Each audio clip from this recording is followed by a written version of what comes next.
నమస్కారం. శ్రీ చదివే గమనమే గమ్యం. నవలను విని ఆనందిద్దాం.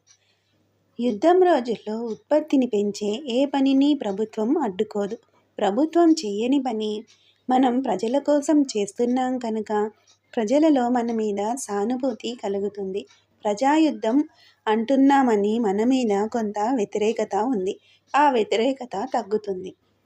ఒట్టి కబుర్లు కాదు, కమ్యూనిస్టులు గట్టిగా పనిచేసి చూపిస్తారనే నమ్మకం కలుగుతుంది.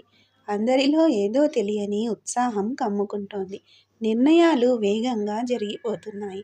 ప్రజా సంఘాల బాధ్యులకు ఉత్తర్వులు చేరుతున్నాయి. అందరిలో ఒక సంచలనం. బందరు కాలువ పూడిక తీస్తారంట. మండుటెండలే మోసుకెళ్తున్నాయి ఆ వార్తను. యువకులు యువతులు మాత్రమే రావటం లేదు. పార్టీ ఊహించిన దానికంటే ఎక్కువ మంది వచ్చి చేరుతున్నారు. కాలువలో వారి స్వేదజలం ప్రవహించి పంటలు పండేలా ఉన్నాయి. శారద, రామకృష్ణయ్య, మెల్లి వంటి పెద్ద నాయకులు కూడా తట్టలతో మట్టి మోయడం చూసిన సామాన్యుల ఉత్సాహానికి అంతులేదు. జనసంద్రం ముందు కాలువ వినయంగా వంగింది, లొంగింది, కుంగింది. ప్రతిరోజు పనిచేసిన వారికి మధ్యాహ్నం కడుపు నిండా భోజనం తప్ప డబ్బేమీ ఇచ్చే పరిస్థితి లేదు. భోజనానికి కరువు లేదు. పాటలు, నవ్వులు, దుఃఖాలు, దెబ్బలు, గాయాలు అన్నీ మట్టిలోనే. మహిళా సంఘంలోని ఆడవాళ్లకు అది అలవాటు లేని పని. అయినా డాక్టర్ గారు చేస్తుంటే మనం చెయ్యలేమా?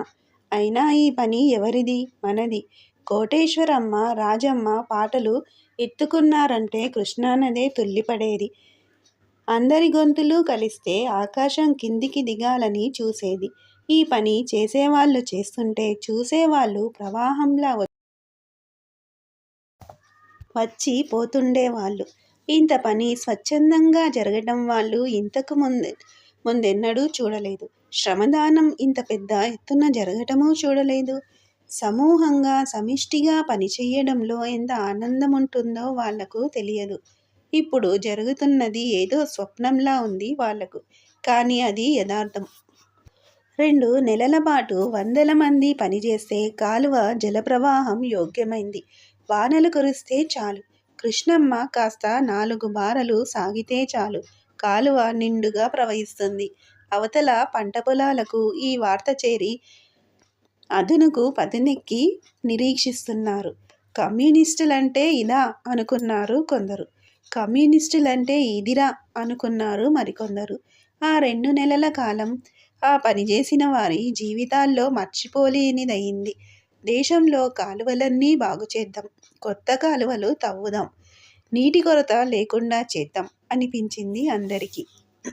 అందరి కోసం పనిచేయటంలోని ఆనందం, గర్వం, త్యాగభావనతో మనసులు నిండి కష్టమన్నదే తెలియలేదు. నువ్వు కూడా రావోయ్ అని అన్నపూర్ణకు కబురంపింది శారద. రాలేను. యుద్ధకాలంలో ప్రభుత్వానికి సహకరించడం నాకు సమ్మతం కాదు. మీరు చేస్తున్న పని మంచిదే. కానీ చేస్తున్న సమయం, సందర్భం మాత్రం మంచివి కావు.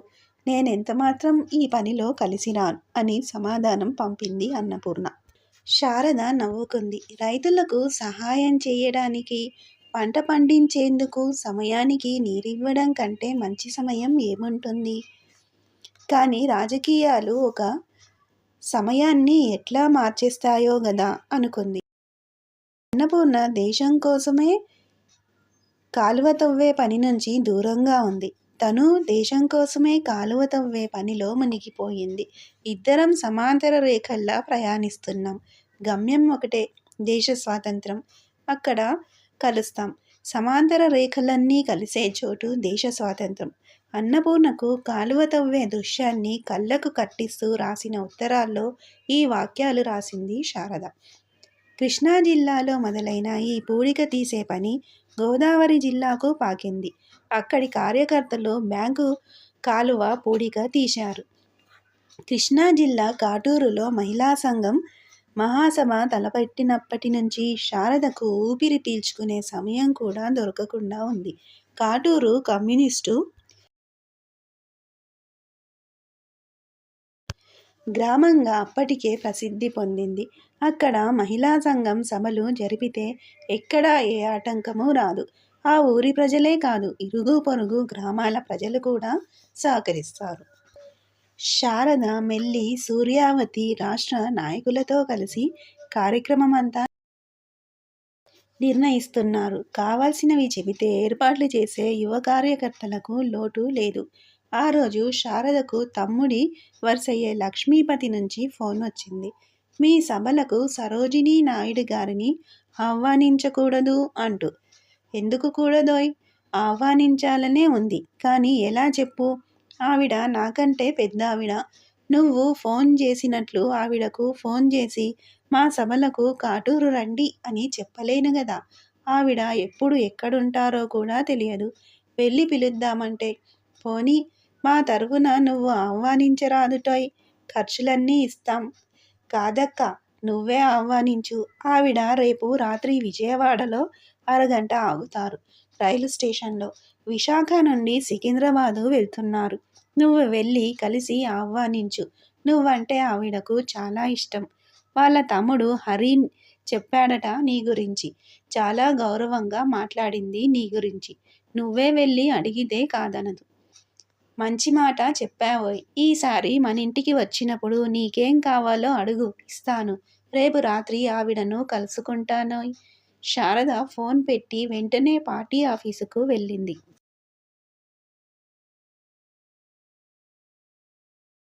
అక్కడి నుంచి బెజవాడలో మహిళా సంఘంలో సభ్యులందరికీ కబురు వెళ్ళింది. మర్నాడు రాత్రి రైలు స్టేషన్కి రావాలని. కొందరు ఊళ్ళో లేని వాళ్ళు తప్ప దాదాపు ముఖ్యులందరూ 25 మంది దాకా వచ్చారు. అందరిలో ఉత్సాహం ఉరకలేస్తోంది. ఉప్పు సత్యాగ్రహంలో స్త్రీలు కాస్త వెనక్కు తగ్గండి అని గాంధీ అంటే వెంటనే ఆ మాటను ధిక్కరించి వెళ్ళి మొదటి దళం సత్యాగ్రహుల్లో ముందు నిలబడిన సరోజినీదేవి అంటే ఇష్టం లేనిదెవరికి?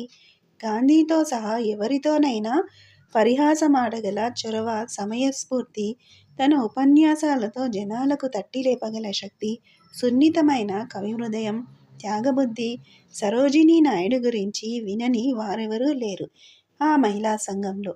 ఆమె రాజ్యలక్ష్మమ్మ అమ్మమ్మ, తన మేనత్త శారదాంబల వలె ఈ దేశంలో ఎన్నదగిన స్త్రీ. నాన్న ఆమెను చూశాడా, విన్నాడా తెలియదు. తమ మధ్య ఆమె గురించి మాటలు జరగలేదు. తను మర్చిపోయిందా? ఇప్పుడు నాన్న ఉంటే నన్ను చూసి సంతోషించేవాడా? డాక్టరుగా, కమ్యూనిస్టుగా నాన్న కల, తన కల కూడా నిజం చేసుకున్న తనను చూసి సంతోషించేవాడు. తండ్రి గుర్తొచ్చి కళ్ళు చెమర్చాయి. తండ్రితో పాటు రాజ్యలక్ష్మమ్మ, అమ్మమ్మ గుర్తొచ్చింది. అప్పుడే తన భవిష్యత్తుకు అక్షరాభ్యాసం చేసింది. వీరేశలింగం తాతయ్య మాట తీసుకున్నాడు డాక్టర్ కావాలని. ఇవాళ ఎందుకు అందరూ గుర్తొస్తున్నారు? తన పక్కన ఇంతమంది ఆడవాళ్ళున్నారు. కాటూరులో 1000 మంది వస్తారు. ఒక్కతే ప్రయాణం ప్రారంభించింది. సమూహంలో కలిసింది. కోటీశ్వరమ్మ, సత్యవతి, రాజమ్మ వంటి వాళ్ళంతా సరోజినీ నాయుడిని కలుస్తామనే సంతోషంతో తలమునకలవుతున్నారు. రైలు వచ్చింది. కంపార్ట్మెంటులోకి అందరూ ఎక్కారు.